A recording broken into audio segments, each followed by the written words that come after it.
from Civil Engineering Technical Group. Today discuss software engineering of civil engineering, project and designing, how to design, how to work and okay. Welcome civil engineering.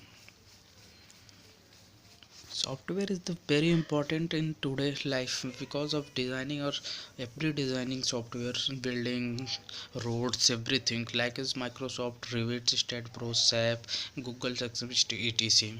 These are discussed in above slides. Okay.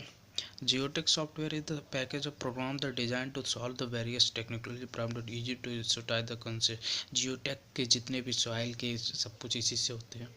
AutoCAD is the most popular civil engineering software, the 2D, 3D design, architecture, etc. modeling. SAP is the most popular structure analysis design the software is the civil engineering of the world. SAT.pro तो design जैसे तो force कितना लग रहा है building में, beam में कितना लोड आएगा, ये सब SAT.pro से हम करते हैं. प्राइम रहते प्रोजेक्ट सॉफ्टवेयर इधर concept relay oracle and prime बेरा. ओके, जो मेरा ये है rivet beam software is the, ये भी बहुत स्पेशल सॉफ्टवेयर है. ये भी बिल्डिंग के लिए इंफॉर्मेशन के लिए डिज़ाइन किया जाता है. Mathcad engineering math software they allowed to perform analyze share and most vital calculation. Okay, ये भी 3D मैक्स भी है, वही Autodesk software providing compressive 3D modelling and animation के लिए करते हैं एनिमेशन.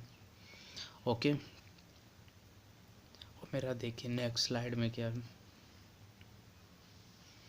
नेक्स्ट वो GPS ग्लोबल पोजिशनिंग सिस्टम, वहाँ पे सिस्टम जैसे फिजिकली ना देकर कोई पोजीशन को हमको चेक करना, वहाँ की फिजिकली कैसी है वो सब मॉइस्चर वॉइस्चर सब करते. Watch, like and share and subscribe my channel. Thank you.